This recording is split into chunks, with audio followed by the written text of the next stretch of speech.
मित्रांनो, तलाठी भरती सर्वात मोठ्या आता वादामध्ये सापडलेली आहे. तलाठी भरतीमध्ये घोळ झालेला आहे का? किंवा नाही? तर झालेला आहे तर मग सबूत काय?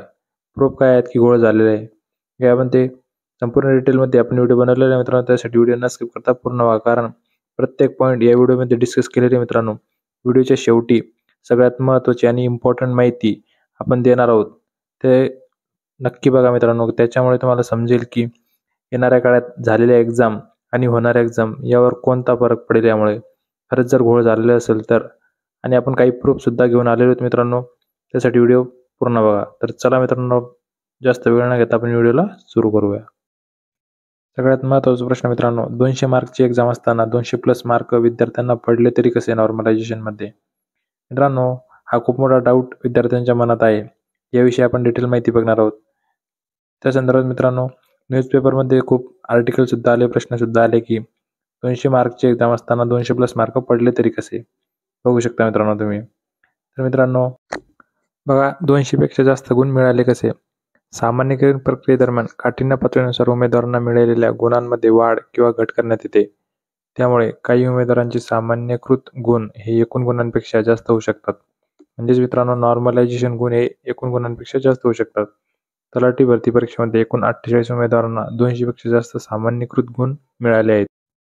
सामान्यीकृत गुण प्रसिद्ध करणे हे महत्त्वाचे आहे, कारण जेव्हा निवड प्रक्रिया सुरू करण्यात येईल तेव्हा आरक्षण व सारखे गुण मिळालेल्या अनेक उमेदवारांपैकी ज्या उमेदवारांना सर्वाधिक सामान्यीकृत गुण मिळाले आहेत त्यांची निवड तर्कसंगतीने करता येणे शक्य होईल व परीक्षार्थींच्या मनात नेमक्या गुणांबाबत गोंधळ उडणार नाही. बघा मित्रांनो, महसूल विभागाकडून म्हणजेच सरकारकडून हे उत्तर भेटलेलं आहे. आणि मित्रांनो, 57 शिफ्टमध्ये एक्झाम होत्या. काही शिफ्ट खूपच हार्ड होते तर काही खूपच सोप्या होत्या. सोप्या शिफ्टमध्ये विद्यार्थ्यांना जास्त मार्क पडलेले आहेत. तर हार्ड शिफ्टमध्ये सुद्धा जास्त मार्क मिळाल्यामुळे त्यामध्ये समानता यावी यासाठी 200 पेक्षा जास्त मार्क नॉर्मलायझेशनमध्ये पडलेले मित्रांनो. पण महत्त्वाचं, त्यांनी निकाल लावते वेळेस नॉर्मलायझेशनच्या आधी रॉ मार्क्स जेवढे पडलेले ते रॉ मार्क्स त्यांनी प्रत्येक विद्यार्थ्याचे टाकायला हवे. त्यामुळे समजेल की रॉ मार्क्स किती आहे आणि पडलेले मार्क किती आहेत. तर याविषयी व्हिडिओमध्ये समोर चर्चा करू मित्रांनो.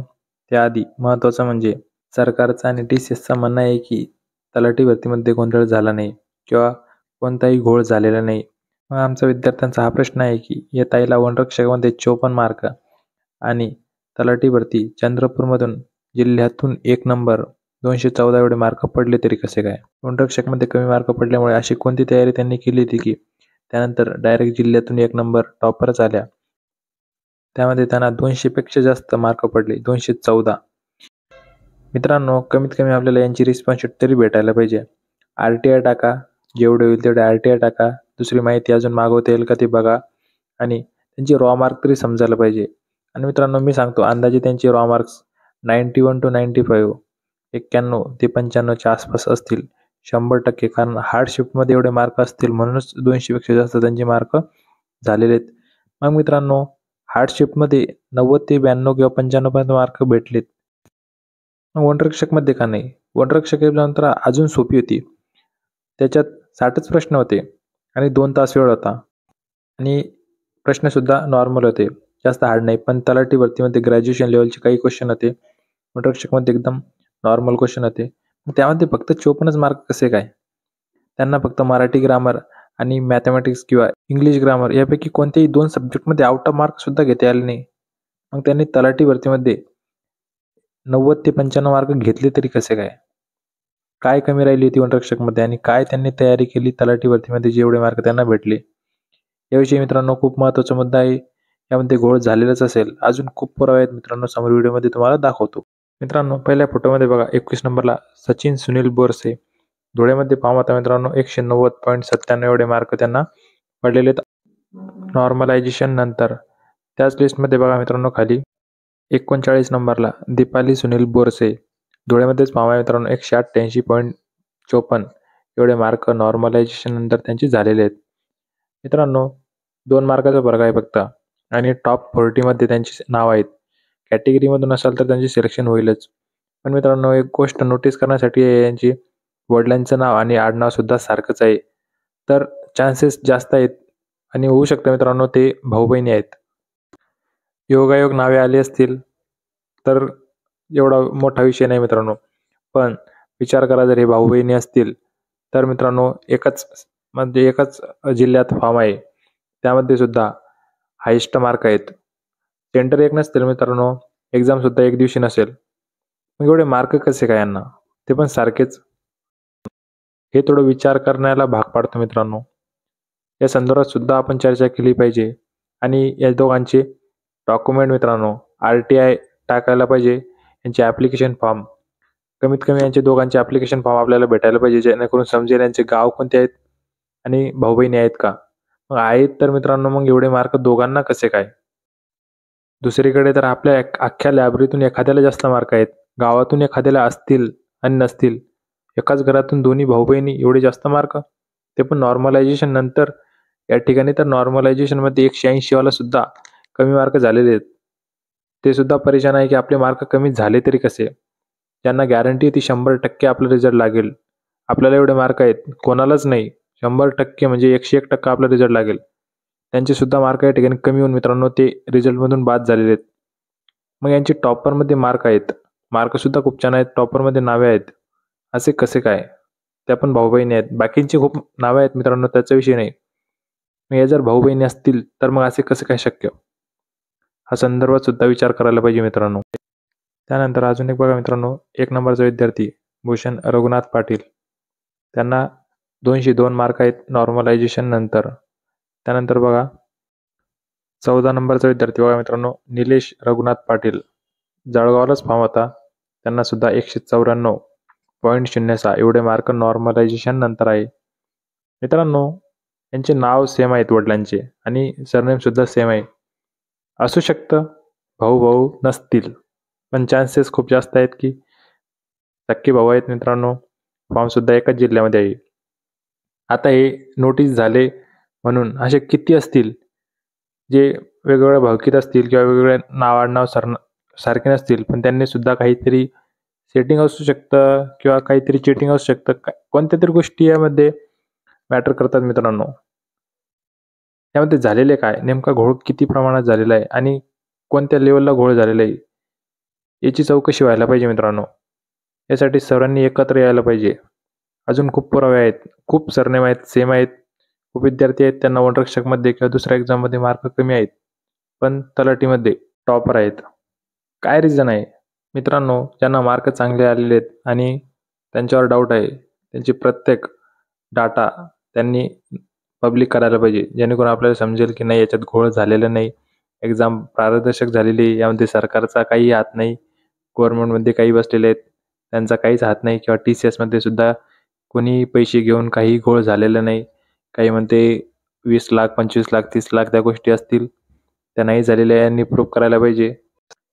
याबाबत पुणे या ठिकाणी तलाठी भरती परीक्षेत मोठा गैरव्यवहार झाल्याचा आरोप काँग्रेस नेते विजय वडेट्टीवार यांनी केला. या प्रकरणी विशेष तपास पथक SIT नेमून चौकशी करण्याची मागणीही त्यांनी केली.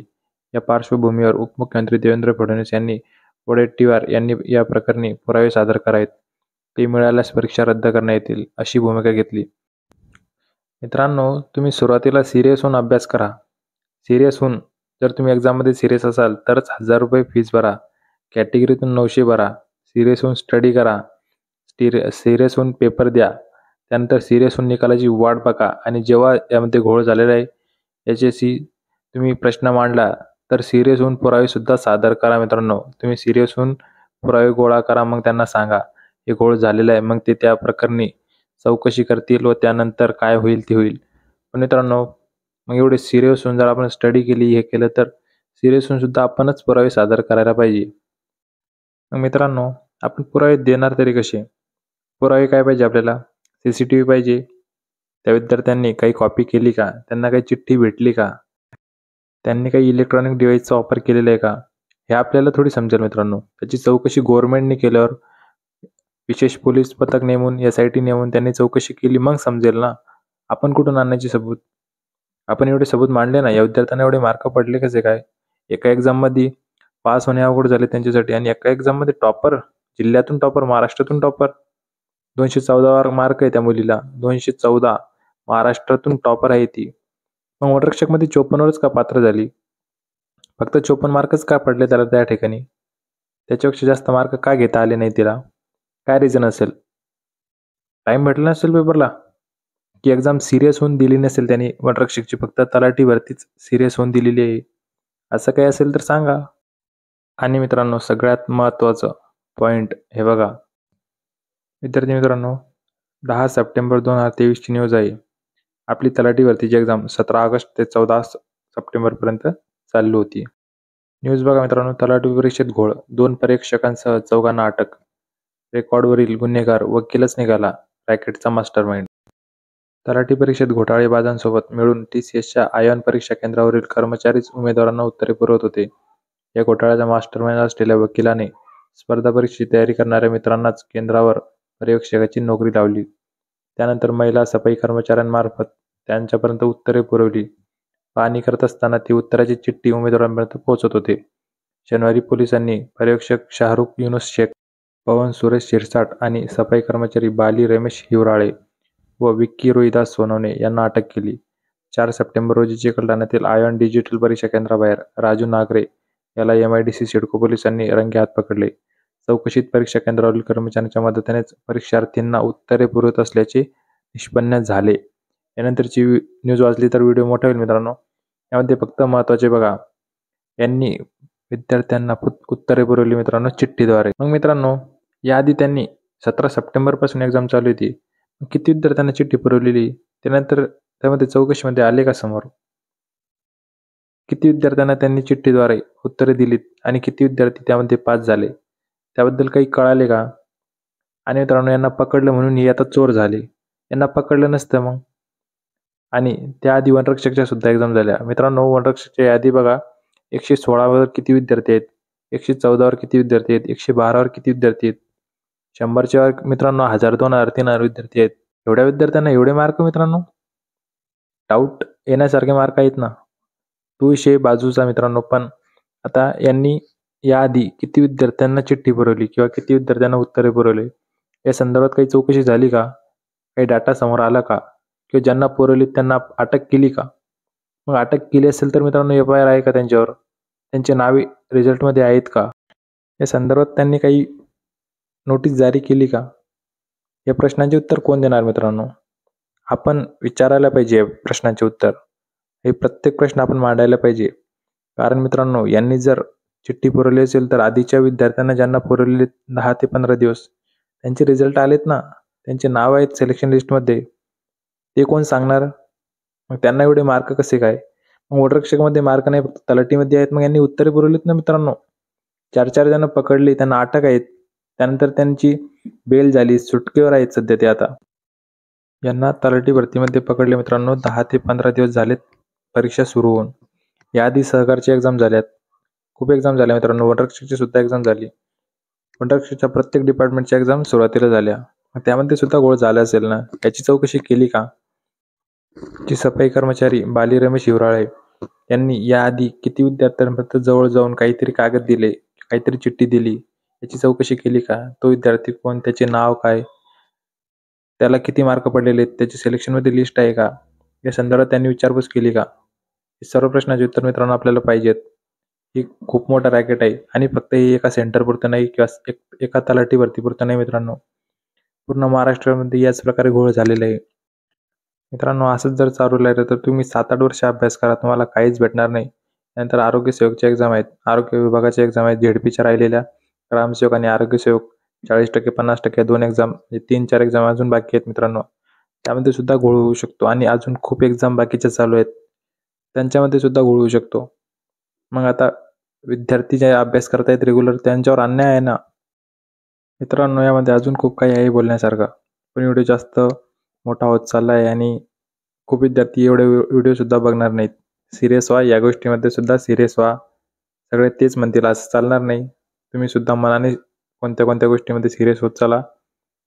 आणि मित्रांनो, याविषयी सगळे एकत्र या. हा घोळ खूप मोठा आहे मित्रांनो. तुमच्या भावांचा सगळ्यांचा प्रश्न आहे. जे विद्यार्थी रात्रंदिवस इमानदारीने 7-8 वर्षापासून घरापासून दूर राहून स्टडी करताय, त्यांच्यासाठी हा अत्यंत महत्त्वाचा प्रश्न आहे मित्रांनो. त्यांच्या करिअरवर प्रश्न आहे. एखाद्या वेळेस 1 मार्काने रिझल्ट गेला तर चालेल, पण या असा घोळ व्हायला नको. मित्रांनो, आपला टेलिग्राम चॅनल जॉईन करून घ्या. प्रत्येक माहिती त्या ठिकाणी भेटेल तुम्हाला. काही डाऊट असेल तर तुम्ही टेलिग्रामवर सांगू शकता. काही प्रश्न असतील तर सांगू शकता. आणि मित्रांनो, या तुम्हाला काही पुरावे भेटले असतील तर टेलिग्राम आयडीवर पाठवा. त्याविषयी मी सखोल आणि डिटेलमध्ये चौकशी करून व्हिडिओ बनवणार मित्रांनो. ही माहिती तुमची सगळ्या मित्रांपर्यंत पोहोचवणार. हा व्हिडिओ सगळ्या मित्रांपर्यंत शेअर करा. अत्यंत महत्त्वाचा व्हिडिओ आहे मित्रांनो. आपलं टेलिग्राम चॅनल जॉईन करून घ्या. प्रत्येक माहिती त्या ठिकाणी भेटेल. आणि तयारी करत राहा मित्रांनो. याविषयी आवाजसुद्धा उठवा. पुढे घोळ कसे रोखता येईल याविषयी सुद्धा विचार करा. सगळे एकत्र या. इथेच आपला व्हिडिओचा शेवट करतो. धन्यवाद मित्रांनो. जय हिंद, जय महाराष्ट्र. तुम्ही जर पोलीस भरतीची तयारी करत असाल तर तुमच्यासाठी सर्वात महत्त्वाचं म्हणजे प्रश्नपत्रिका. मागच्या झालेल्या प्रश्नपत्रिका वाचणे खूप महत्त्वाचं असतं. त्यासाठी भारती प्रकाशन पुणे यांची 40,000 जम्बो हे पुस्तक नवीन आवृत्ती प्रसिद्ध झालेली आहे. मित्रांनो, हे केवळ साधे बुक नाही तर स्मार्ट बुक आहे. मित्रांनो, यामध्ये तुम्हाला 400+ टॉपिक वाईज व्हिडिओज आहेत, 200+ टॉपिक वाईज टेस्ट आहेत आणि मित्रांनो 100+ सराव टेस्ट आहे. रँकसह 1500+ स्मार्ट QR कोड या पुस्तकामध्ये दिलेले आहे मित्रांनो. त्यामध्ये तुम्ही हे सगळे सोडू शकता. तुम्हाला जर हे पुस्तक घ्यायचं असेल तर जवळच्या बुक स्टोअरवर जाऊन फक्त जम्बो म्हणा, लगेच तुम्हाला ते हे पुस्तक काढून देतील. मित्रांनो, 10 पुस्तके 10 वेळा वाचण्यापेक्षा एकच पुस्तक 1 वेळा वाचा व पोलीस व्हा. हा पुस्तक खूप महत्त्वाचा आहे मित्रांनो. यामध्ये 2004 पासून तर 2023 झालेल्या सर्व प्रश्नपत्रिकांचे सखोल विश्लेषण दिलेले आहे. हे तुम्हाला पोलीस भरतीची तयारी करत असताना खूप महत्त्वाचं ठरेल मित्रांनो. जवळच्या बुक स्टोअरवर जाऊन हे पुस्तक घेऊन टाका मित्रांनो आजच्या आज.